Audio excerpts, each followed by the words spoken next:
Hello, it's good to be with you again for our adult Sunday school lesson, and we are about to wrap up the book of Joshua. We are going to be spending all of our time in this one piece of text that you have up for you there on the screen,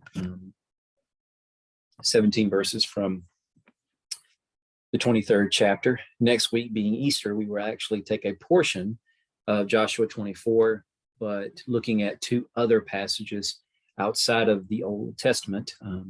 I think at least one comes from Luke. I'm not sure if the other one comes from Psalms or not, but either way, we do have a tiny sliver of Joshua that we will speak on next week. But for the most part, that was going to end our discussion on Joshua. And 2 weeks from now, we will be discussing the book of Judges. So just to kind of give you a heads up on what's on the horizon, because this quarter is going to end somewhere around 1 Samuel chapter 4.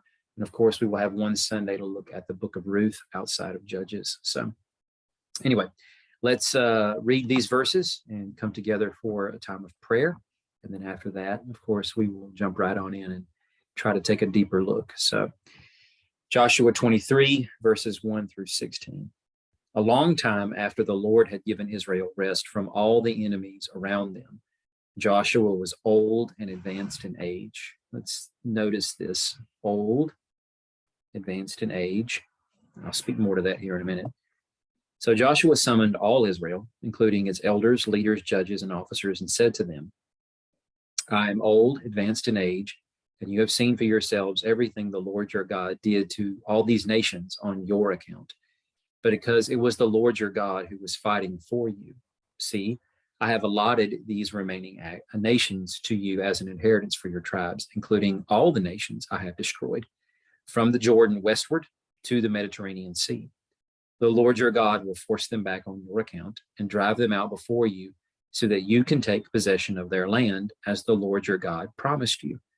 Be very strong and continue obeying all that is written in the book of the law of Moses, so that you do not turn from it to the right or left, and so that you do not associate with these nations remaining among you.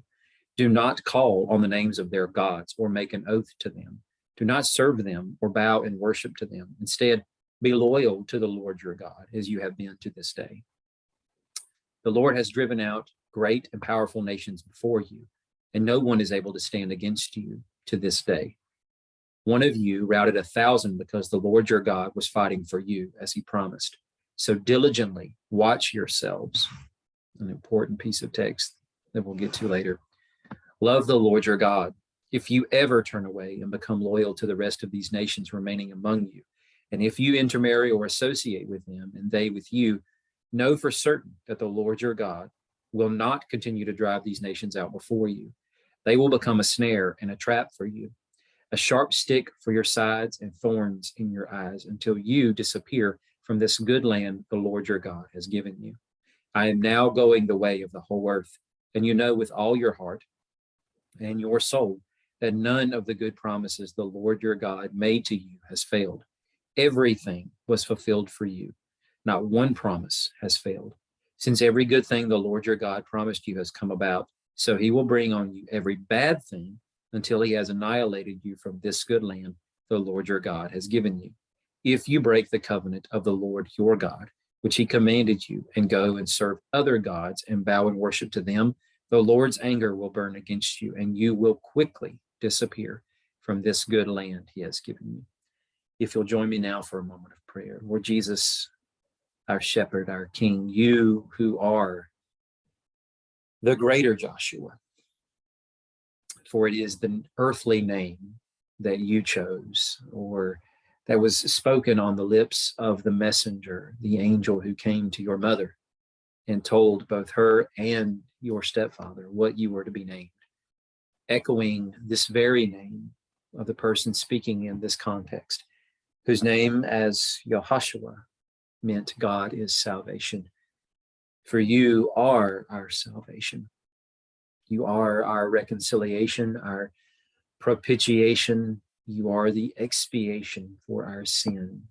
Lord, we have much to be thankful for, more than 10,000 tongues and 10,000 lifetimes could ever give us time to praise you for. Thank you for the chance to come together in this space and forum to learn of you and from your word. Open our hearts, challenge our minds, help us to understand and see where this narrative is ultimately going, and to see beyond the bounds of familiarity and what we have come to be exposed to in the years worth of looking at and studying the book of Joshua. Help us to understand how this inspires the narrative that will come, and ultimately how this influences the writing of the New Testament and telling your story, and how we are to continue on in this mission. We ask this, Lord, that you be glorified and we be challenged. In your name, amen. Oh, forgive me. So considering that last week we were in chapters 7 and 8, and now we are leapfrogging all the way to chapter 23, I want to take a little bit of time to break down some of that material, because it's not all useless. If you've read through the book of Joshua before, and hopefully in recent months you've done so through our reading plan we've been going through together as a church, then you're aware of the fact that after Joshua 11-ish, we kind of get into a series of chapters and a portion of the narrative that it's easy to understand why people would consider that something to kind of yawn at. It's not seemingly very interesting on the surface, because a lot of it has to deal with breaking down the land that has yet to be possessed. They have entered the land, obviously, and they have waged battle campaign and war for years now at this point, and it's not completely finished, despite the language that's being used here in the text of Joshua at various different places, especially toward the end of the book. Obviously, the battle campaign is not completely concluded. If it were, that would mean everybody has been completely dispossessed of their land. Everybody has either been put to the sword or they have ran out of the land of Canaan, seeking refuge in other places, in other nations. And now the land has been cleared of every trace of these Canaanite tribes. And now the people of Israel would be unabated and uninhibited from being able to go in and possess these tribal allotments that Joshua has been instructed and endowed with power and authority by the Holy Spirit to give to these Israelites. But that isn't the case. But yet we hear Joshua saying that, the war for the most part is over with. And it's important for us, just as a small little side note, call it a soapbox, if you will, for a second, but I'm going to try not to present this as something of a rant. But I think it's important for us to also understand that sometimes the language in and of itself is more or less exaggerative in the way that things are depicted when certain declarative statements are made. And what I mean by that is, just look here as a simple case in point when it comes to a statement like Joshua summoned all Israel.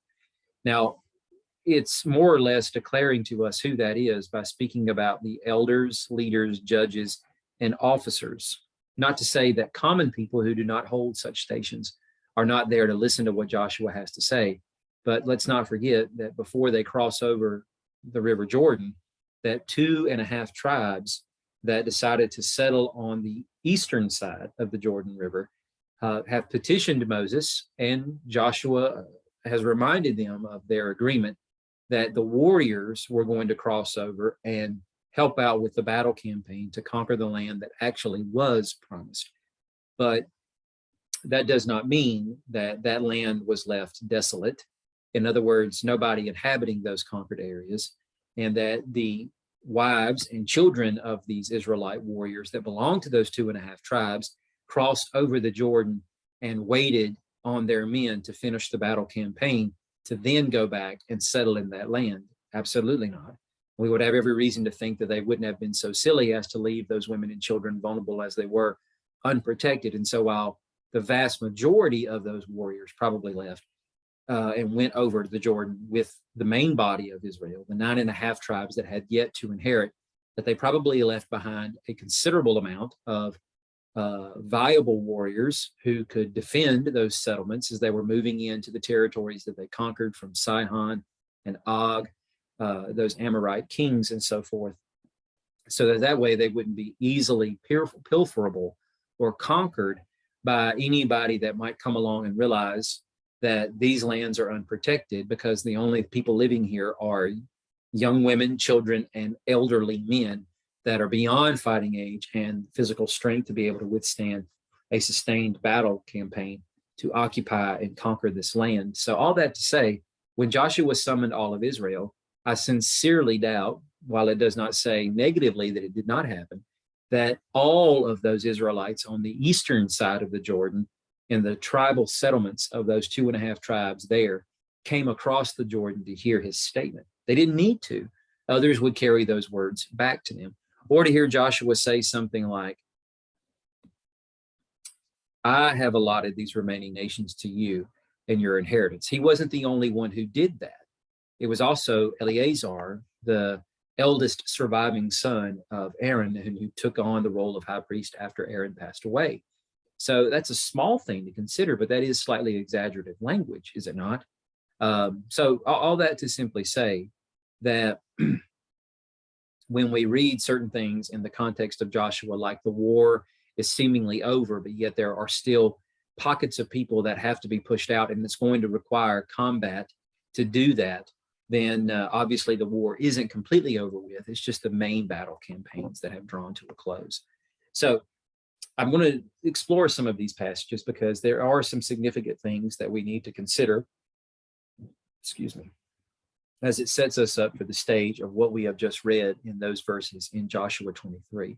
So going all the way back to Joshua 11, what I would like to do is try to line things up in a way that we can kind of keep in perspective what the theological significance of Joshua 23 really is. So back in Joshua 11, we have this statement that Joshua took all this land, the hill country, all the Negev, all the land of Goshen, the foothills, the Arabah, the hill country of Israel with its foothills, from Mount Halak, which ascends to Seir, which is south by southeast down toward Edom, as far as Baal-Gad in the valley of Lebanon at the foot of Mount Hermon, which is very far to the north of where Israel will have her tribal allotments. So Og, king of Bashan, actually ruled over Mount Hermon, and he was up toward the Sea of Galilee on the eastern edge. So we're basically talking about all the land of Canaan here has been conquered through these major campaigns that saw the central, then southern, then northern regions of the territory itself conquered through battle campaign. He captured all their kings. He struck them down, putting them to death. But notice the statement here on the part of the author. Joshua waged war with all these kings for a long time. So if I may borrow a term from history here, we get this kind of blitzkrieg presentation of the war, and that being a term that was used to describe Nazi Germany under the leadership of Adolf Hitler and his military advisors and generals, admirals, and so forth that assisted him in the process of rapidly conquering the European countries. And granted, it still took him years to do that from the time he took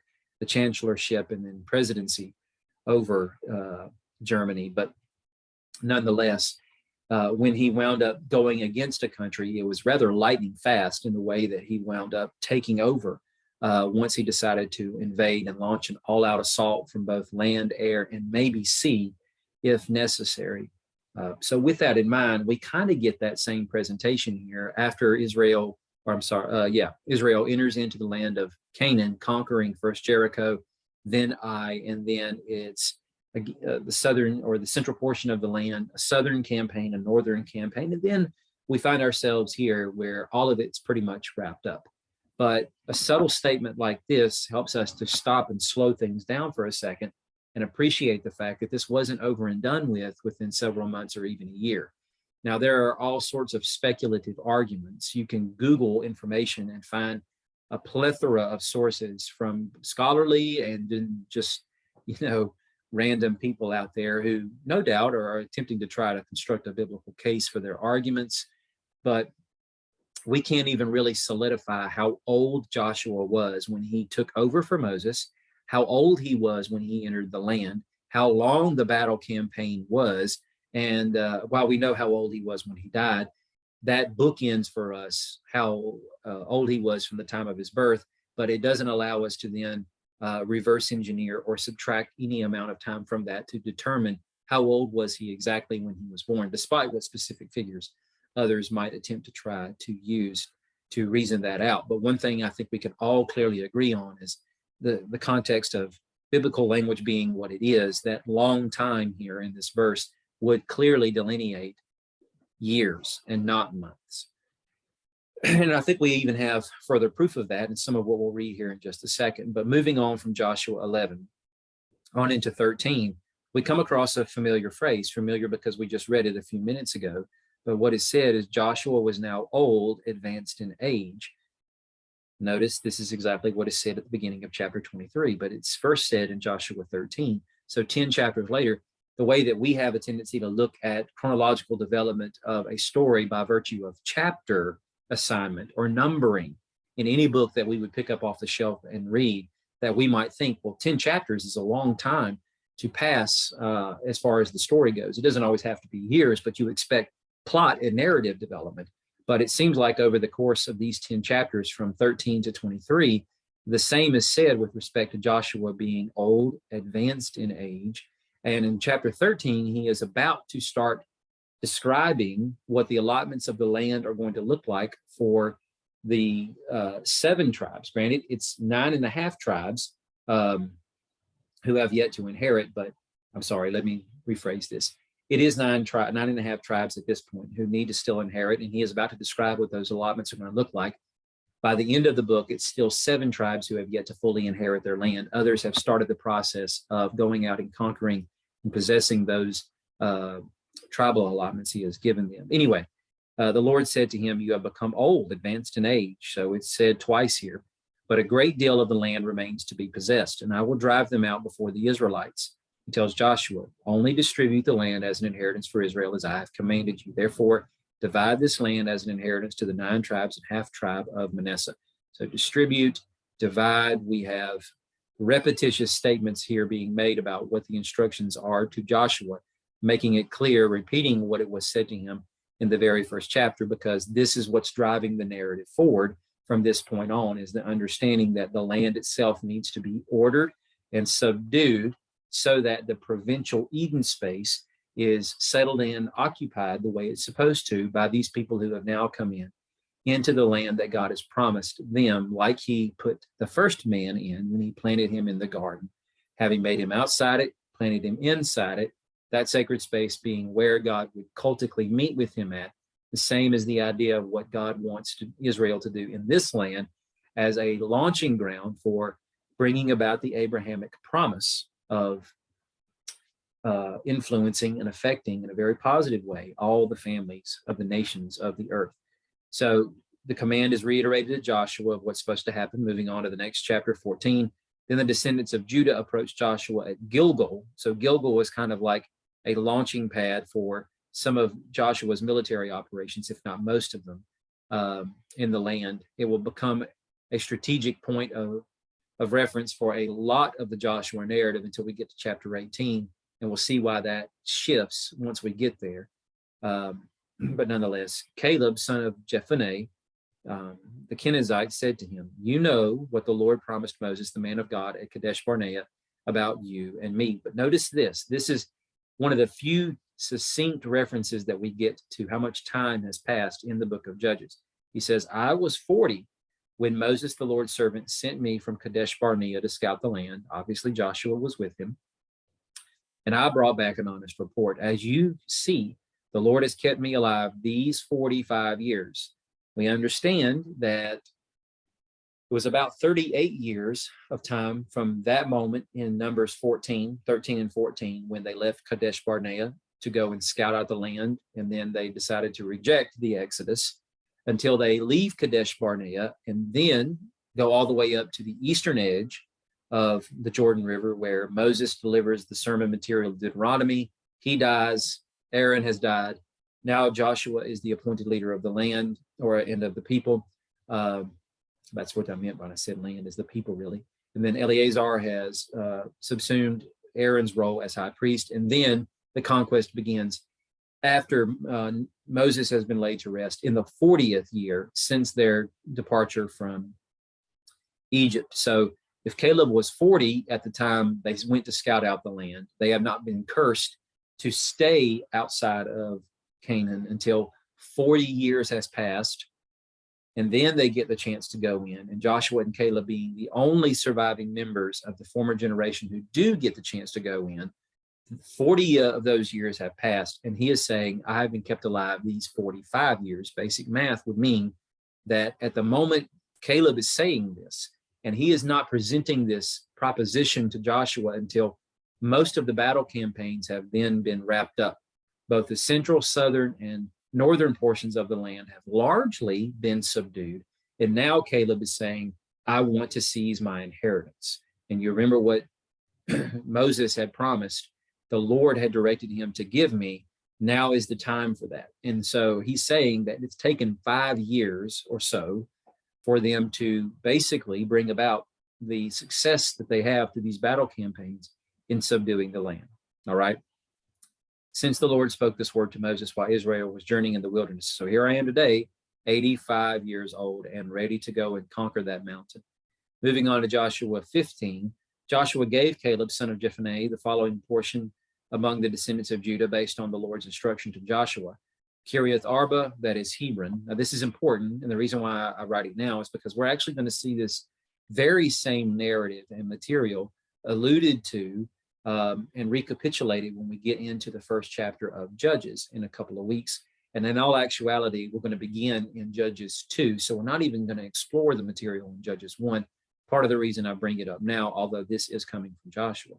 Arba was the father of Anak. So this is important because this was a base for these giants who lived in the land, some of which are going to become the future generations that will people the Philistine cities of Gat and whatnot, and of course give rise to Goliath and his brothers. Anyway, from there he marched against the inhabitants of Debir, which used to be called Kiriath Sepher, and Caleb said, whoever attacks and captures Kiriath Sepher, I will give my daughter Aksa to him as a wife. So Othniel, son of Caleb's brother Kenaz, his nephew, captured it. That's important because it's helping us also kind of syncretize and even synthesize how much time here has passed, but at the same time, where in all of this does Joshua, Caleb, and the generation of elders that lived past them, how long do they live before the time period of the Judges begins to transpire? And thankfully, we have the links of Joshua and Judges in this narrative material that's shared between them. And moving beyond that, the mentioning of Othniel yet again in that narrative in Judges 3. We'll get to that in a second. So I just want to put a footnote there for the sake of us recognizing the name, and then we'll see how it's used again in just a second. But another important theological point in Joshua 18, the entire Israelite community assembled at Shiloh set up the tent of meeting there. So we cannot necessarily argue from silence that since the tabernacle has not been mentioned at all up until this point, from the time they celebrated Passover, and I'm not even arguing that the tent was set up there because it's not the Day of Atonement. They don't have to actually anoint anything with inside the tent itself, as goes holy objects with blood spilled on the day of Passover. So it's possible the tent of meeting was still packaged up the way it needed to be and transported by those people of the various Levitical clans who are responsible for handling those sacred objects. And that since they are on battle campaign, or at least for these 5 years have been in battle mode, perhaps they haven't bothered setting up the tent because it was not really an expeditious thing to do. And so if that's the case, and we can't really make a definitive argument that it wasn't set up, given the fact that it enters the context here first and the only place it's mentioned up until this point, we can perhaps presume that in other places where the only other piece of holy furniture mentioned is the ark, and Joshua falls on his face before the ark of God, when the defeat of Ai happens in Joshua 7, that the ark is outside of the tabernacle because it has been carried, shrouded, but carried on the shoulders of priests as it's required to be transported. And the other pieces of the tabernacle, again, are still packaged up and have not been unfurled and set up for both Joshua and Eleazar to do what they're supposed to do inside the tent of meeting, namely the class of priests. So if that's the case, if it has not been unpackaged, this is the first time it's being set up.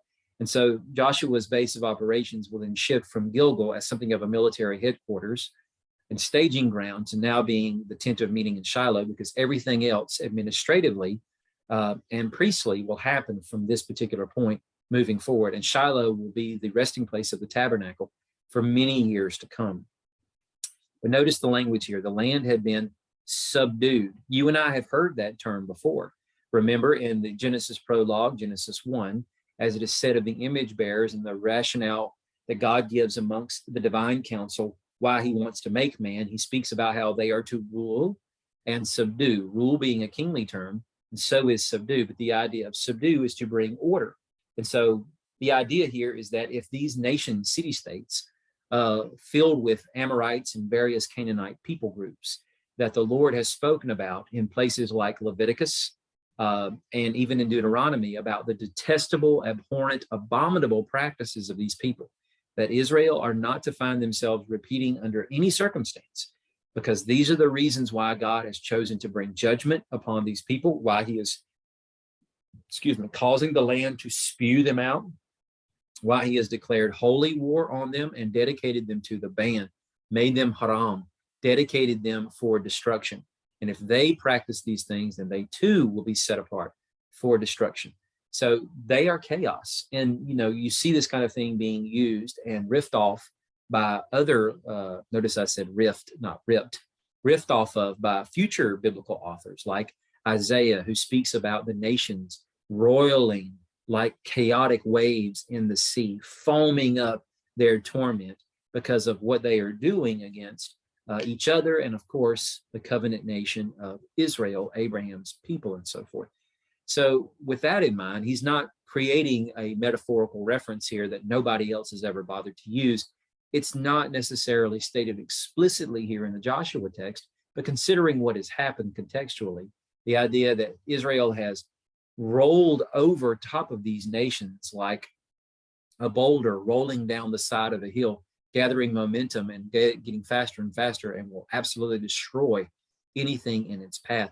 So God has used Israel to be much of the same, a force of judgment and vengeance upon these Canaanite peoples who have been dedicated to destruction and cursed by the Lord. So having said that, God has brought judgment, and he has ordered the chaos like he does the primordial waters that keep the submerged earth underneath them in the Genesis prologue's opening in Genesis chapter 1, verses 1 and 2, and then eventually brings out the dry land. God has used them to do the very same thing, to bring order to chaos and silence these nations, drive them out, to plow up that space for Israel to be planted in their place, to be an actual vine that produces fruit, not the thorns and thistles that these peoples have. So that subdued language, or this use of the word here, is an intentional allusion back to the Genesis prologue. Subdued before them, but 7 tribes amongst the Israelites were left who had not divided up their inheritance. So Joshua asked the Israelites, "How long will you delay going out to take possession of the land the Lord your God of your ancestors gave you?" So an important question. And of course, with that, it raises something of another question of how long have they delayed? At this point, Joshua has already delineated to them exactly what their boundaries are supposed to be. Now, maybe this question is more or less to kind of goad them on to say, I've given you what the land's boundaries are going to be. What are you waiting for? Do you need something more in addition to what you already have? You've got your marching orders, so go and execute the mission. But it also is possible, too, that a little bit more time has passed, because some scholars have suggested that as many as 7 years have passed until the battle campaigns are over with. And at this point, we've only started to see some, like Judah's tribe, along with Simeon, start the process of going out and conquering the land. And so maybe a year or more rolls by. I am not arguing for that. I'm just suggesting it's possible, based off Joshua's question, that some time has elapsed while they have kind of remained camped around Shiloh and various other areas that are relatively safe for them to camp, and are still living like they were in the wilderness and camped around the tabernacle and not moving out toward the areas they're supposed to go and start the process of conquering. But I bring all that up to bear to help us understand that the Genesis story is still continuing here in the use of the language, and Joshua is giving them clear instruction of what they're supposed to do. So moving on to chapter 18 and a portion of 19. So the men left, went through the land, described it by towns in a document of 7 sections. They returned to Joshua at the camp in Shiloh. Joshua casts lots for them at Shiloh in the presence of the Lord, where he distributed the land to the Israelites according to their divisions. These were the portions that the priest, this is from 19, priest Eleazar, Joshua son of Nun, and the family heads distributed to the Israelite tribes by a lot at Shiloh in the Lord's presence at the entrance to the tent of meeting. So they finished dividing up the land. So Joshua did not presume to do this process alone or free of the Lord's instruction. It all happened by lot. It may have been the Urim and the Thummim that was housed in that little pouch behind the golden gilded breastplate that was on Eleazar's chest, or it could have been another system of lots that were used. But either way, both Joshua, the political and military leader of the people, and in some ways spiritual, but also more or less, I should say, spiritual leader, but also the religious and cultic leader of the people, Eleazar, the newly consecrated Adam figure wearing the clothes that Aaron was consecrated in and now have been passed on to his son, are working dualistically the way both Moses and Aaron were working in tandem with each other to lead the people effectively by God's wisdom and counsel, and letting God choose which tribe will receive these possessions by allotment, because they had spent who knows how much time spying out the rest of the land and giving much more descriptive detail than the initial band of 12 spies, Joshua included amongst that bunch, brings back to the people. They have mapped out cities, so presumably this would take quite a bit of time for them to do. Mapped out cities, probably natural resources in the area and whatnot. And then with that, they had to come up with a system of being able to divide where these tribal boundaries will stop and start, for one tribe to have this and that tribe to have that. And then, of course, to delineate where the Levitical cities and cities of refuge will be amongst all of these tribes before they even start the process of settling it in it versus trying to figure that out on the fly. That's hugely important, because this is the situation that Joshua is going to leave them in. He has started the process and he turns it over to them, but he will not live to see the conclusion of that. Moving on to Joshua 22, Joshua summons the Reubenites, Gadites, the half tribe of Manasseh, and told them, "You have done everything Moses, the Lord's servant, commanded you, and obeyed me in everything I commanded you. You have not deserted your brothers even once this whole time, but carried out the requirement of the command of the Lord your God. Now that he is giving your brothers rest, just as he promised them, return to your homes in your own land that Moses, the Lord's servant, gave you across the Jordan." This makes it sound like the campaign's over. They were supposed to come across and help their brothers seize their tribal holdings. On the eastern side of the Jordan, there's nobody left that we have record of to conquer. They destroyed all the Amorites and vestiges of Sihon and Og's kingdoms. If there are anybody that was, or is anybody that was left over, which again, we have no record of, I believe, they were perhaps press ganged into being prisoners of war and servants or slaves to them, basically. But I don't see that as being the case, because I don't find record of that. But there aren't pockets of Canaanites or Amorites to still drive out from those areas. So then one might assume, if Joshua is saying he's relinquishing them to go back because they've helped their brothers achieve what they achieved on the other side of the Jordan some years ago, then this would be after the additional battle campaigns have ensued. But we know clearly from the end of Joshua and the beginning of Judges, that is not the case at all.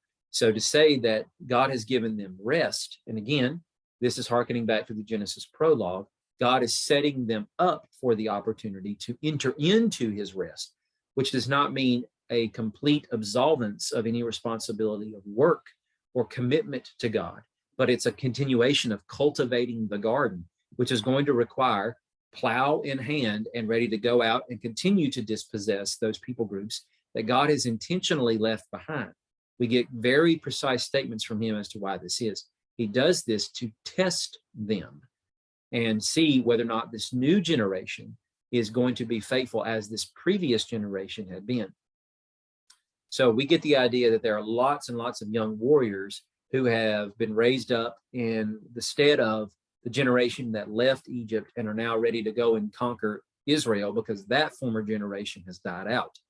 And no doubt there are young men, but there are also middle-aged men 19 years of age who have aged 40 years since the time of their curse in exile to stay in the wilderness for 40 years, who are now 59 years old. I'm sorry, 49 years old.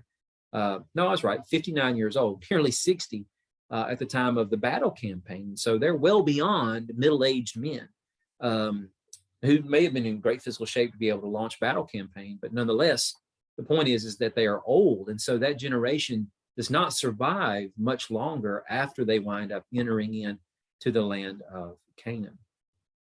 So with that in mind, going on to what we read today, I just want to reiterate this to make sure that we're keeping this somewhat chronologically sequenced. A long time after the Lord had given rest from all the enemies around them, Joshua was old and well advanced in age. We might think that the battle campaign has ended and now a decade or more has passed. And that may be the case because we cannot put this together in a succinct chronological way that is ironclad, as goes the argument from Scripture.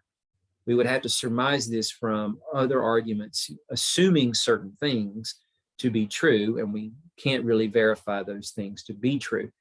That being said, if we're willing to entertain the idea that, considering the fact that we've proven this statement being used in Joshua 13, and maybe a little bit more time has passed, but Joshua is already assumed to be old and advanced in age. But this additional statement of the long time had passed since God had given Israel rest from all their enemies around them, that maybe a year or two has passed since the end of the northern campaign, and then the events of Joshua 13 ensue, and then a little while after that, the events of chapter 18 with the assembling of the tabernacle and so forth. And it's very possible that the corridor of Joshua 13 to 18 happens relatively quickly, and then maybe a few years pass by before we get to this point when Joshua is summoning the people to give them his farewell address. It's possible that that formula, as it was used by Abraham, who considered himself to be old by the time that God calls him at the age of 75, and yet he lives, I think, a century longer beyond that and dies at the age of 170, that a considerable amount of time may have passed. It may be 20 years that's passed since the end of the battle campaigns and Joshua making this statement, and it's just thrown in there that, oh, by the way, Joshua was obviously old and advanced in age before. Well, he's really old and advanced in age now. I'm not trying to say that the events of Joshua 13 and 23 are all happening together. I'm saying, though, that it is all of those things are happening toward the end of Joshua's life and rule as the leader of the people. Joshua summons all the leaders, on and on, says, I'm old, advanced in age. You've seen everything that God has done, but he is fighting for you. But then we get to Judges chapter 3, and we see here that the Israelites cried out to the Lord. So now we have seen the demise of Joshua's generation in that he's dead. Eleazar is dead. His son Phinehas has taken over. No leader has been appointed to take Joshua's place like Moses had done Joshua.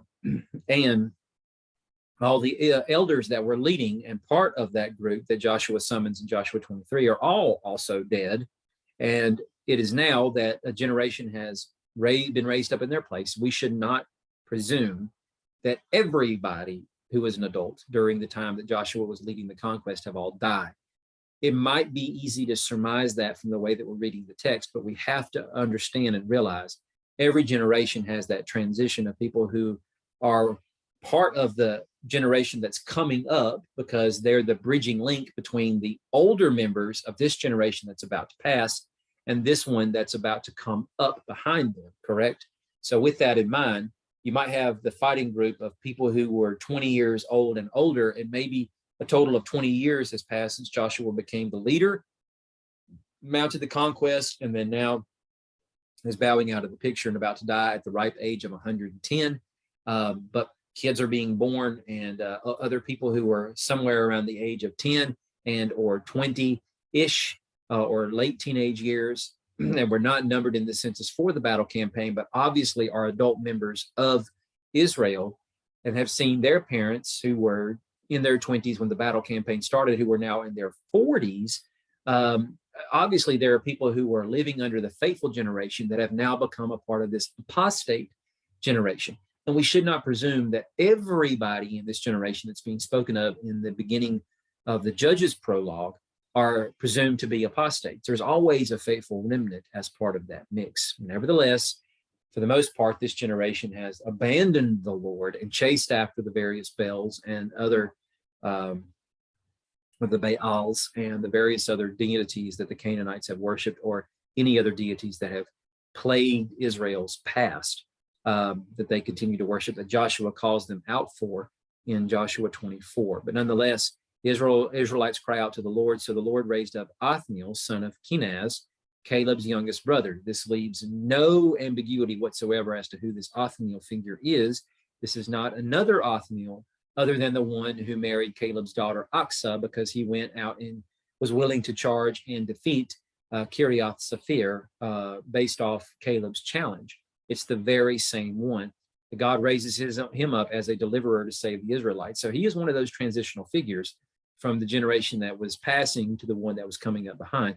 The Spirit of the Lord came on him, and he judged Israel. Then the land had peace for 40 years, and then Othniel, son of Kenaz, died. So all that to simply say, the transition after Joshua speaks these words in Joshua 23-24 is relatively quick, because in Joshua 15, perhaps some years before, Othniel, still a younger man, was able, and unmarried, was able to go out and conquer Kiriath Sephir, and then married Aksa and so forth. We have no idea how old Othniel is at this point, but considering these numbers to be taken at face value as real and literal, he lives another 40 years, not knowing how old he was when he died. Presumably he was maybe at least 30s, maybe even up to 40-ish by the time he subsumes that role as judge and leads them as the first judge of that time period. So it's a relatively quick transition period in which all of this is happening, all of which to say the battle campaigns lasted for years. Sometime, we don't know how much, passes between the time that the major battle campaigns end and Joshua relinquishes the 2.5 tribes on the eastern side of the Jordan, before a few more years maybe passes, and then Joshua winds up dying. And then one by one, the rest of the elders of that generation, along with the current high priest Eleazar, all die. And this judge's generation winds up coming up behind them to try to help us balance out how this is all going on. So now moving on to the theological significance of what's going on here in Joshua 23. I titled this Standing Before the Tree, the Test Issued Once More, to invoke the Genesis prologue yet again. And I think if we pay attention to the context, we'll appreciate the theological significance of that, because much of that Genesis prologue has permeated just about every one of these story sequences we have seen along the development of this narrative. It's very difficult to let it go because it shows up in so many places, but it's poignant for us to grasp that, because this is how God is dealing with them, not in some sort of dispensational way. I don't mean to say that. What I mean to say is that God is dealing with them based off the understanding that this is what his ideal is and what his agenda has always been. He is using Israel in the place of the first image bearer, Adam, to bring about the reconciliation of the nations and allow the Eden blessings to flow through the conduit of Israel to bless all of them in that Genesis 12 promise to Abram passage of, you will become the head of many nations, and you will bless all the families of the earth. So Joshua says this in Joshua 23, 4-5. We read this already. See, I have allotted these remaining nations to you as an inheritance for your tribes, including the areas that I destroyed. He goes on to talk about that. And then the promise that God will continue to drive them out so that you can take possession. But obviously that's predicated upon them being faithful. So backing up some chapters, back to Joshua 15, we see how Joshua begins to allot out these tribal possessions. But I find it very interesting that when we actually get over to the prologue of Judges, in the first chapter, we see every one of these tribal allotments being reiterated almost verbatim in the same pattern that they were given to us in Joshua 15 through 19. With the description of all the tribal allotments. It's much more exaggerated in Joshua because you have the description of the geographical boundaries and all the cities that lay within those boundaries. You don't have that description being given to us in Judges, so the sequence moves a lot quicker. But notice this, and the reason why I juxtapose these against each other, part of it is to explore some of the significance of the Judges chapter 1 passage. As I said, we won't get a chance to go into that. I will reiterate this when we get into Judges 2, though. just to say as a byword, we mentioned this before. Let's remember the significance of it now. But like Adam and Eve standing before the two trees in the middle of the garden, here's the one you cannot eat from. You can have of all the rest of them, and no invitation given to eat from the tree of life, but the hope that they would if they continued to trust God and not rebel against him by taking of the one tree they cannot have access to. Here is the same thing. These clans are given out their marching orders, told this is your allotment that you've been assigned. Now go out and conquer them. March in faith the way that you have as a united army for the last 5-ish years or so, since the time we marched against Jericho until now. Trust that the Lord will hand these enemies into your hands. And if he does not, question what it is that you have done, as was the case with Achan that brought sin into the camp, so to speak, and is prohibiting you from being able to take possession because God wants these people gone. Make no mistake about that. God isn't second guessing himself, so you shouldn't be either. Do this. That's the tree you should eat from. The wrong choice would be to allow them to remain in the land or to compromise with them in some way. Judges chapter 1 is the antithesis of Joshua 15 through 19, in that it clearly shows us what was supposed to happen, what didn't, as much as Genesis chapter 3 shows us what was supposed to happen from the instructions of Genesis 2 and what clearly did not happen when you get to Genesis 3. So I won't have to read all of this, but I color-coded the words to show you the significance of it.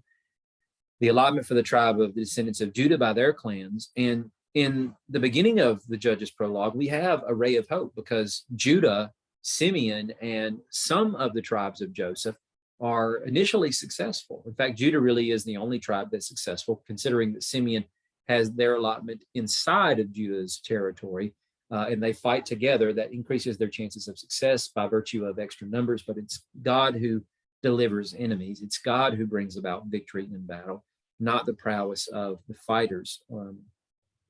But nonetheless, in Judges chapter 1, Judah says to his brother Simeon, come with me to my allotted territory. Let's fight against the Canaanites, and I will also go with you to your allotted territory. So Simeon went with him. Judah attacked. The Lord handed the Canaanites and Perizzites over to them. They were successful. Then back in Joshua 16, the next tribe that's mentioned after Judah's tribe is given the description of their allotted territory is Ephraim.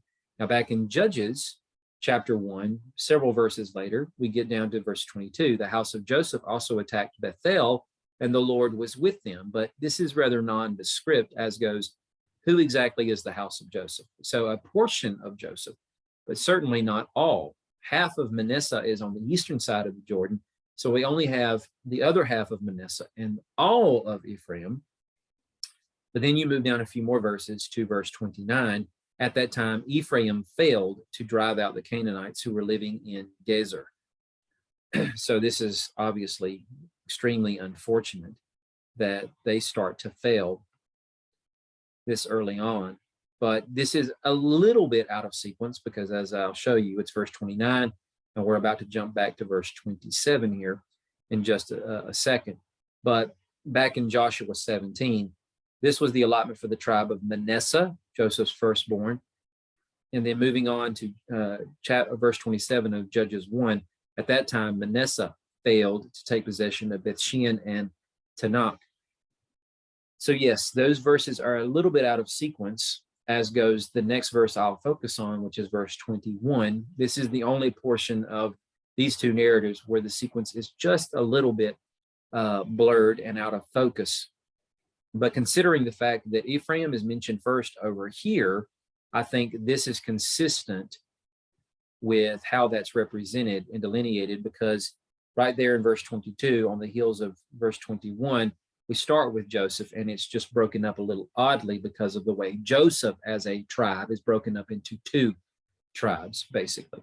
Anyway, back in Joshua 17, this was the allotment for Manasseh. You see that in verse 27. Joshua 18, then the lot came for the tribes, or the tribe of Benjamin's descendants. Verse 21 of Judges 1, Benjamites did not drive out the Jebusites.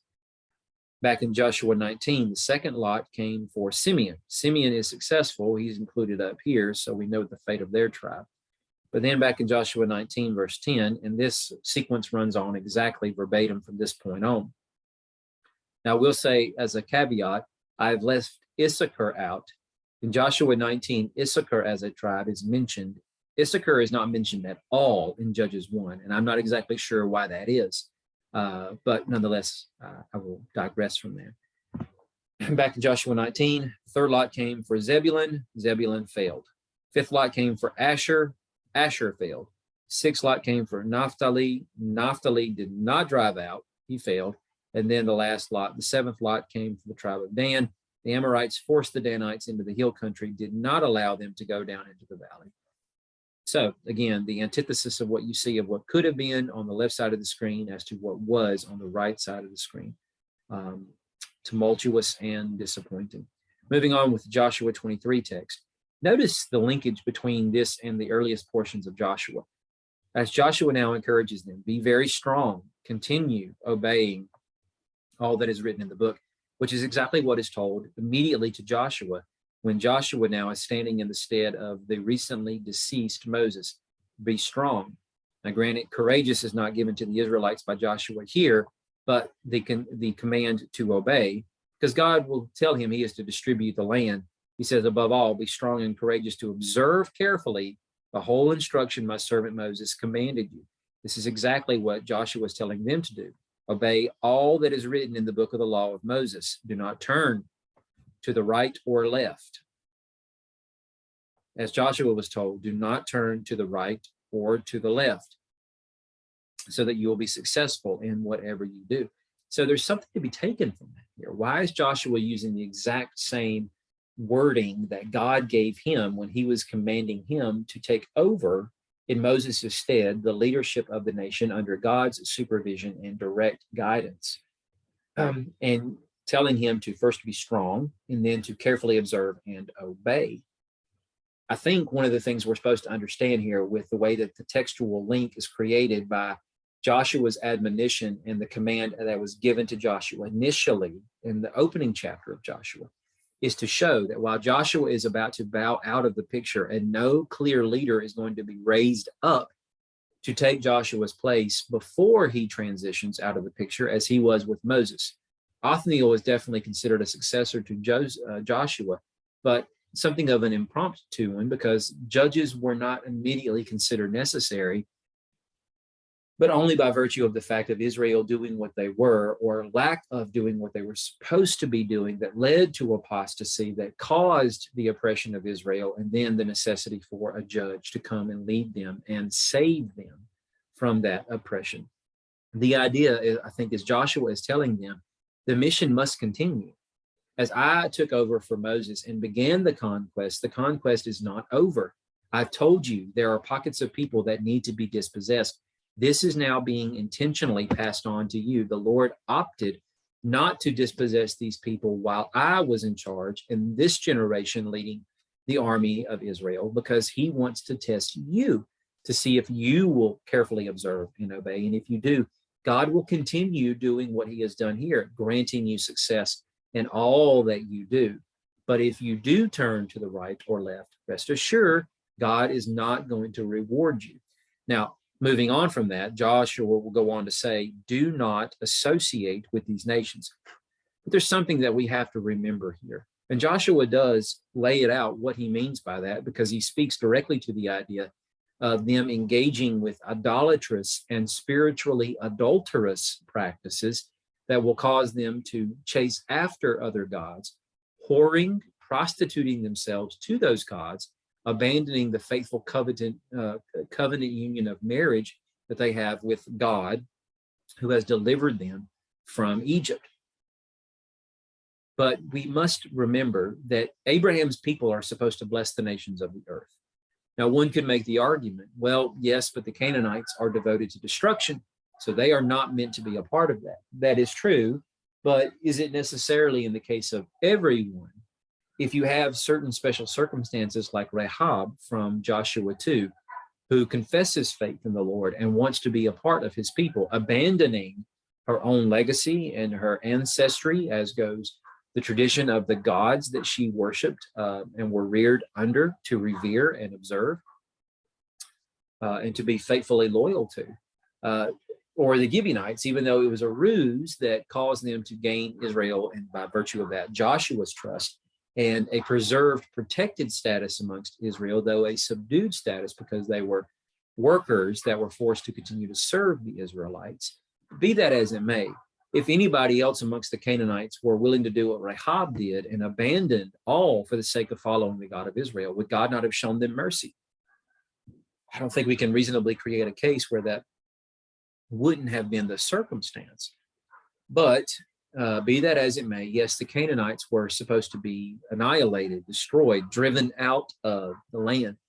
But we should not take this as perhaps what future generations of Israelites may have saw it to be, and that was a command not to associate with the Gentile nations. This cannot be a point by which we build a theological house of cards upon that argues to the idea that ancient Israel, in the context of the Old Testament, had no inkling of an idealized mission toward the nations, that they were supposed to be a self-contained unit that were responsible for the covenant obligations toward God that they had agreed to, and that he demanded of them, but they were not responsible to the peoples around them, and they were clearly told to stay away from them by virtue of a command like this: do not associate. But this is why it's important for us to, sorry, got a little tickle in my throat. And sadly, I have no water. I have to swallow my own spit. That's why it's important for us to appreciate the context of this in the original language. Because what is being said here, as you see, I've represented for you in Hebrew here, the word that is given to us for associate here in Hebrew comes from this. And it's reading from right to left. So it would be, and lest you go among nations. The context obviously is bigger than that, but this is all I could fit on the screen in this one little box. But this is the word that's translated for us as associate. And you see it by these three Hebrew letters that form the root of it. It's actually technically this first and third letter that create the basal form of it. But another place that this is used word-wise is actually back in the context of Genesis chapter 46, I believe, verse 3, when dying Israel is blessing or maybe castigating his sons, depends on which one you're referencing. And in speaking directly about Simeon and Levi, reminiscing on what they did when they deceived Shechem and all the men of that city after the rape of their sister Dinah, and then their deceitful agreement to allow Shechem to marry Dinah if they would become circumcised first, and then they would also agree to intermarry amongst them. So that also bridges the context between these two, because Joshua is saying, do not associate with these nations. But in a minute, we will see that he also will say, do not associate or intermarry with them. Considering the fact that Levi and Simeon all along meant to deceive for the sake of putting that town to the sword and taking advantage of their weakened state by virtue of the surgical procedures that were the circumcisions. Israel is saying about these two sons, he says, their counsel, remember we're reading this way, their counsel not let enter my soul, or let my soul not enter their counsel. But this word here, tabo, is the same Hebrew lettering that you see here. This letter, this letter. So the same root that forms bo and tabo are meant to represent enter or go. So the idea here is what is being said here by Joshua and do not associate is do not enter into counsel with them, the way that Israel is speaking of on the basis of an intimate agreement, almost a covenant type of agreement with respect to the idea of let me not enter into their counsel to enjoin myself to them, not enjoy, enjoin myself to them and agree to become partners or united in some sort of endeavor. That's what Joshua is saying, that you are to carry out the mandate of influencing these people, but that's for the sake of them either agreeing to the ultimatum of abandoning their gods or suffer the consequences of either being put to the sword if they choose to engage Israel in combat, or they do have the chance to leave the land. I think that's one thing we often miss that should be an important caveat to the idea of holy war and the ban. is that while they were commanded in many contexts to destroy everybody, they were not told ever, nor should we just simply presume from the argument of silence, that if any of these people groups left the land, that they decided to run and flee before Israel before the actual contest in battle began, or had the chance to flee while the battle was engaging, that Israel was supposed to go chase them if they wound up leaving the borders of the land. So no doubt many Canaanites probably fled from the vicinity of Canaan and made it to areas that were safe for them, that Israel did not pursue them to. Sure, there is the day that the battle waged long and the sun stood still by Joshua's express command, and they were allowed to pursue their enemies much longer to put them to the sword. But that's a massive coalition of armies that's being spoken about, not other people seeking refuge and a chance to flee the battle before it gets to their doorstep or they become casualties in the battle. So not everybody was annihilated, even in the battle campaigns that ensued. It's important for us to remember that. But anyway, all that to say, moving on with Joshua 23, verse 9, the Lord has driven out great and powerful nations before you. No one is able to stand against you this day. As was said to Joshua by the Lord, no one will be able to stand against you as long as you live. Joshua reiterates here, the mission is to continue. As the Lord was with me, the Lord will be with you. You must continue the project we have undertaken. But he says in verse 11, so diligently watch yourselves, love the Lord your God. In Hebrew, if we were translating this directly into English, therefore take heed careful to yourselves. A little bit backward, no less, but the idea here is that this big, long word here actually has a root in it that we are very familiar with that comes from these three letters right here. So that word from its root is, and if I was to expand that further by adding some vowels between our consonants, it's shamar. And hopefully you're familiar with that. You've heard me say it many, many, many times. I find a way to try to weave it in nearly every lesson we discuss. I may not necessarily go down to the actual Hebrew rendering of it, but that word is what comes from, as you see here, Genesis 2:15. But before I get to that, Joshua 1:7, we find it there as well. When God is telling him, above all, be strong, very courageous, to observe carefully the whole law or instruction, Torah, my servant Moses commanded you. The exact same word is being given to us here. And courageous very, that you may observe. Notice the rendering of these three letters here that form the same root as we have over here. So right there, right there. But it's two different English words, that you may observe, but here diligently watch. And even another word, because it's the same three Hebrew letters right here that form this Hebrew word in the rendering of Eden to tend and keep it. The Lord God took the man, placed him in the Garden of Eden to work and watch over it. But even these two words, as you see them here, are not the exact same in Hebrew, though they're rendered the same in English. It is still shamar, that priestly term from Numbers 3, Numbers 18. These are all priestly terms that speak to the idea of the priestly charge of teaching the people the precepts, the statutes, the judgments, the commandments, the ordinances, all of which are the law, or better interpreted and translated, instruction, the Torah of the Lord. He is calling them to examine themselves, reflect on their own selves to see, are they diligently following the Lord's commands? That above all, they are to love the Lord your God with every fiber of their being, the Shema, and be loyal to him in this faithful covenant marital union that they have entered into with him, which takes us back to the original Genesis ideal, in which case in Genesis 2, as we will actually discuss here in just a second, a little bit more in depth, is the context in which marriage as a covenant union between God's image bearers is brought into the narrative. And of course, a covenant union and marriage between two human image bearers is not whole apart from God. It requires God to be a part of that mix for marriage to be actually valid. I would argue. But nonetheless, the idea is not just priestly, but it's deeply spiritual, and it's intimate in the way that we visualize the connection between a married man and woman enjoying the union and covenant of marriage itself. That's the idea, an ideal of how they're supposed to be loyal to God in this Edenic type of way. So anyway, moving on with a little bit more of Joshua's words here, Joshua 23.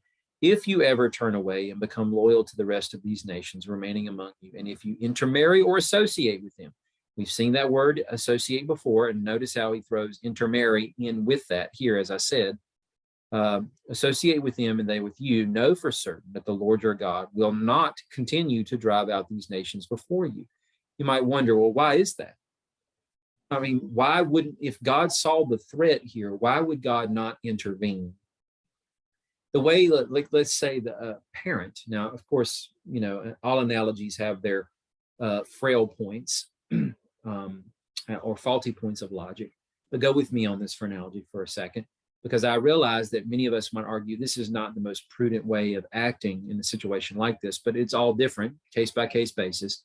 If your child was involved in a romantic relationship with another person that you considered to be a less than savory character, and someone that you really would not choose for your child if you were given the option, and you don't want them being with that person because you can see that this relationship is toxic and is clearly going to be destructive, but yet your child does not see that. They are enthralled in the rapture of emotion and lustfulness and youthfulness and ignorance, but they don't see these things, and they've only become recalcitrant and hardened against your incessant pleas to listen to reason.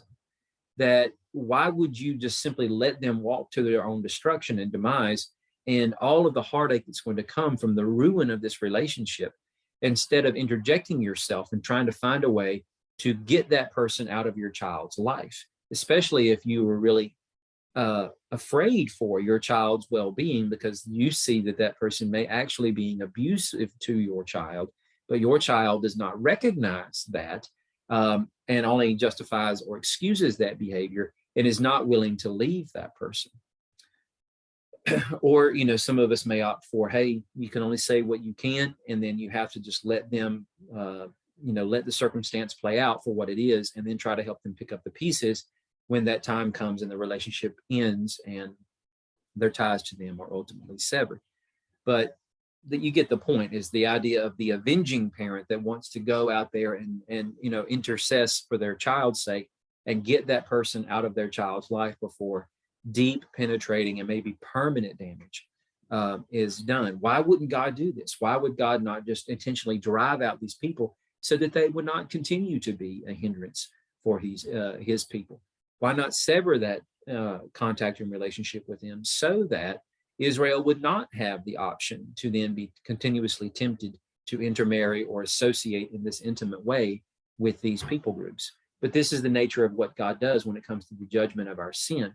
And this goes back to the Genesis prologue in and of itself, which these words will tie into, as we've seen, that God gives Adam and Eve over to the consequences of their choice. They want to rule and subdue the terrestrial domain that God has put them in charge of, but do that free of God, free and independent of God's authority and dominion over them.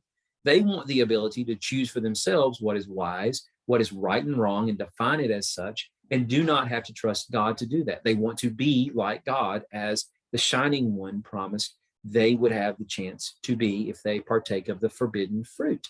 So God gives them over to that consequence. Okay, you want a world in which you rule without me. This is what you get. The barren landscape outside of the Garden of Eden, the thorns and thistles that will wrestle with you for the sake of what will be produced from the ground, instead of being able to partake of trees in which all of the food that you need is growing from, that you can freely eat anytime you want. You're going to have to pull your food from the ground and work to the toil and sweat of your brow to get that food to even be produced. So God is saying through his man, his prophet Joshua here, that is what will happen for you. Now, before I finish that out, let me just help us see here how this connects a bit more to the Genesis 2 narrative, because it's there that the union of marriage is established, as we already discussed, how God brought the woman he made from the rib of the man to the man. And with that, we have the same thing here, as goes this word here of bo or tabo, and these two or sometimes three Hebrew letters being utilized there as being the same letters that are utilized here in this context, here and here. See that? That letter, here with this letter, and this being the root that creates the English word that we get here, brought her to the man, to enter into an intimate union and relationship with, in the covenant union status of marriage. So that's ultimately what Joshua is encouraging here when he says, do not associate with him in the way that you would think a man and a woman would in covenant union with each other. Do not enter into intimate agreements with these people. And he throws on the additional qualifying factor of intermarry with them, okay? Because they will become a snare and a trap for you. And notice the language he chooses to use here: a sharp stick to your sides, thorns in your eyes. Now, we might think, well, yeah, I mean, that's great, exaggerative and very picturesque, figurative language to use, because what could be more painful besides maybe red hot pokers being poked in your eye than thorns? I mean, that would be excruciatingly painful.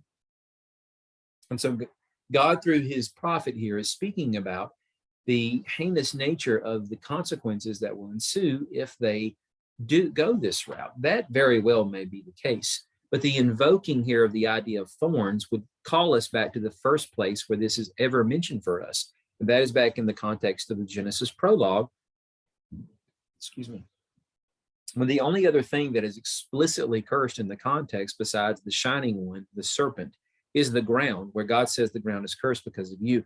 You will eat from it by means of the pain of the labor of all the days of your life, and it will produce thorns and thistles for you. So that is meant to be the antithesis of the plentiful nature of all of the lush vegetation and the trees that produce the fruit that is given to them for food, every kind of food that they would need in the garden. Now they have this to pull their food from. That is part of the story of the fall of the first image bearers. Forgive me, my eye is itching me, it's distracting me. Now, all that to say, this here is part of the Genesis prologue. This here is meant to take us back to the story of the Genesis prologue, and the idea that yet again, as the way Joshua is postulating this proposition in front of them, you have but two choices: to remain faithful to the Lord, to continue what we have started here, because this is supposed to be the new provincial Eden space that God has chosen for you as the sacred area that he will bring you into, so that he may walk among you, dwell among you, to carry out what he intended to with the first image bearers, Adam and Eve, and now you in their place in this space that God has hedged out for you. Or you can choose to be idiots like they were in that moment and go against what God has commanded you to do and what you have agreed to do by taking of the fruit that is wise in your own eyes, that looks good, delightful for wisdom, but it's not wisdom. It's you have the wisdom that you need by virtue of the words that God has given his servant Moses, and that you now have possession of, and no excuse for not knowing, because you were told to talk about these things everywhere you go, lying down, standing up, in the field, in the house, talking about it as you break bread, whatever it is that you do, write them on the doorposts. Let these words not pass from your mouths, correct? So you have no excuse. You know what you are supposed to do. And if you don't, these people will be thorns in your eyes, as much as the untamed earth outside the garden became thorns and thistles for the first image bearers. So now these peoples that are left here in the land that you wanted to stay behind, to pattern yourselves after them, will also become thorns for you, where you will have to draw your spiritual nourishment from, and it will only be a source of pain. Because as God has told them in Genesis 2, you are free to eat from any tree of the garden, but you must not eat from the tree of the knowledge of good and evil, for on the day you do, you will certainly die. And this is an antithesis itself to what God has commanded them to do in the first chapter of the Genesis prologue, which was to be fruitful, multiply. You can't multiply when you're dead. And obviously Adam and Eve will go on to multiply after they leave the garden. It's where they start having children, and death has already ensued as a process. But the idea here is that God in Leviticus 26, Deuteronomy 28, has already promised them multiple times, I will multiply you. I will make you fruitful and multiply you in the land. That he uses those words to hearken back to the Genesis prologue to show them they are a continuance of the Adam story in Eden as now happening in the land of Canaan, which in Leviticus and Deuteronomy they have yet to possess. Joshua is saying, you are in possession of the land, but you have to remember this obligation. If you don't, they will become thorns in your eyes until you disappear from this good land the Lord your God has given you. To disappear would mean the antithesis of make you fruitful and multiply you, because to disappear would mean less of you are breeding and making more of yourselves. Death, disease, pestilence, plague, war, famine, everything that is working against you, that I will allow to enter into the land and to punish you for you parting from the covenant union marital status that we have, or agreement that we have with each other. And by virtue of your spiritual adultery against me, this is the consequence that you will be opting for if you choose to go against me. So all of that is wrapped up in Joshua's words, as these people would have, I think, very clearly understood the textual linkage. Even though I say text, these words were not being written down, presumably as Joshua was saying them, but preserved later for posterity's sake. But certainly as others would go back and hearken on them and appreciate the textual linkage. But as they are hearing them in their ears that very day, perhaps some of them are grasping on to those points of connection in previous parts of the story and understanding it for what it is, that they are not to associate with the Canaanites in this way and continue on this almost messianic mission that Joshua had laden on his shoulders in bringing them into the land. And certainly you can see the linkage between that and the story of the gospel, as goes what Jesus did. Jesus, as the greater Joshua figure, is the one who comes in, crossing through the Jordan, calling the people back to covenant faithfulness with God, with the arrival of God's kingdom in the land, which is not going to be him going into Jerusalem and, knocking down the doors to the palace and kicking a crown off anybody's head and presuming a rulership like David had on the throne in Jerusalem, but a cosmic kingdom that is going to fill up the cosmos and every square inch of the earth's surface, as time will develop this kingdom after his departure. But his disciples, his emissaries, will have to continue this mission after he leaves to be enthroned at the right hand of God. And this is made most poignantly clear in the story of Paul by Luke's hand in the book of Acts. When you see that Paul's story after he meets Jesus on the Damascus Road until the closing words of chapter 28, with Paul being under house arrest in Rome, is showing us that very picture of Paul's life being patterned after Jesus, that Jesus's sufferings continued onward, Jesus's victories continued onward in the lives of all of his apostles, but certainly in Paul and the rest of his servants. It's not just the apostles who have the obligation to carry that out. It's everyone who names the name of Jesus as Lord and Messiah, that we are to continue on the messianic mission of the advancement of the gospel and the building of his kingdom, serving as his temple. So if we understand that, then, that the mission and mandate to these people that Joshua is giving is the same as what is given to us, but it has cosmic implications. And by that, it's, I think, a bit more serious in nature, that we have a job to do. And I say that as part of the concluding remarks of nearly every lesson I teach, because I want us to see how every one of these stories tie a tangential thread in to the story of the New Testament narrative, and that it's much bigger than when we say we trust God for everything. Yet a lot of us, I think, just relegate that to simple things like, well, I trust God to keep me employed, or I trust God to keep food on my table and clothes on our backs, and a house to live in, because those are really big, important things. Without money coming in, can't support ourselves, don't have access to these things. And, that's a lot to have to worry about, because, we've got to provide those things, or else we're homeless, and we are without food, dire straits, hungering, thirsting, exposed to the elements, whatever else. But as long as we've got those things, everything is pretty much going according to plan. And then we get to spend time just kind of, doing what we do, as goes enjoying frivolous activities with each other. That's not the case at all.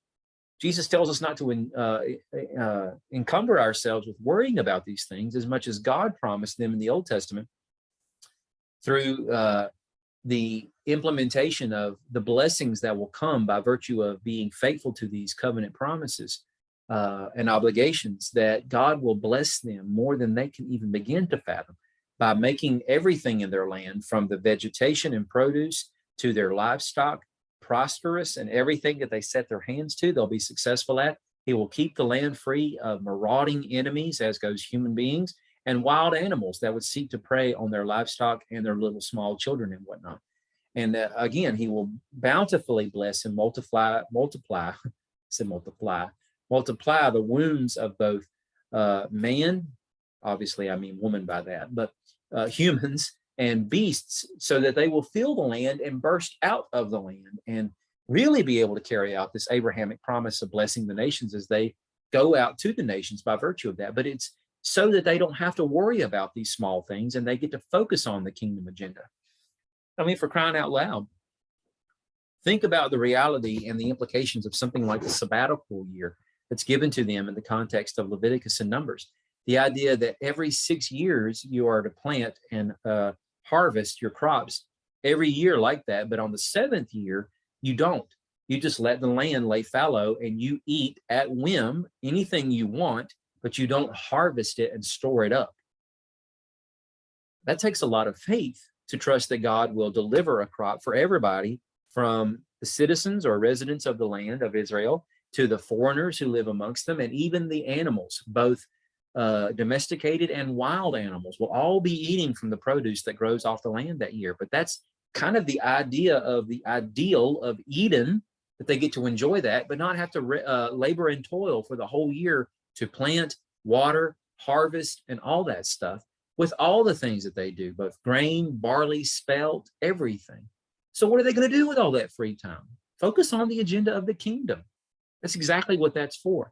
This is the idea that Jesus is riffing off of when in his Sermon on the Mount, he's telling them, don't worry about what you're going to eat or drink or put on your body. God did not create you to worry about these things. God made you for this kingdom agenda. So if we see how all this starts to come together like that, then we can appreciate the fact that we have a very serious job to do, and we need to relegate the things that are God's to him, so that he can control those things, whether we have just enough to get by, like the widow who was feeding Elijah and then had enough flour and oil to make food from day to day until the famine ended. Maybe that's all we get for a time, but we still focus on the kingdom agenda, not working and scrimping to try to get just a bit more, rather than trusting God and letting him use us for the purpose he has for us, to influence those around us for the sake of the kingdom and the gospel. So, soapbox over. Friends, I appreciate you listening. Let's pray. Lord Jesus, we are grateful for this time as always. Help us to understand the implications of this story all the more, to appreciate the beautiful kaleidoscope of Scripture and the way that these patterns collapse and fold into each other in the intricate ways that they do, and why you keep seeming to use the same core over and over and over again. And if we see how it continues to get amplified more and more, there's got to be significance to it. Help us to appreciate the implications of it approaching the New Testament and all that that means for us and what we are supposed to be doing as your people. This we ask in your holy name. Amen.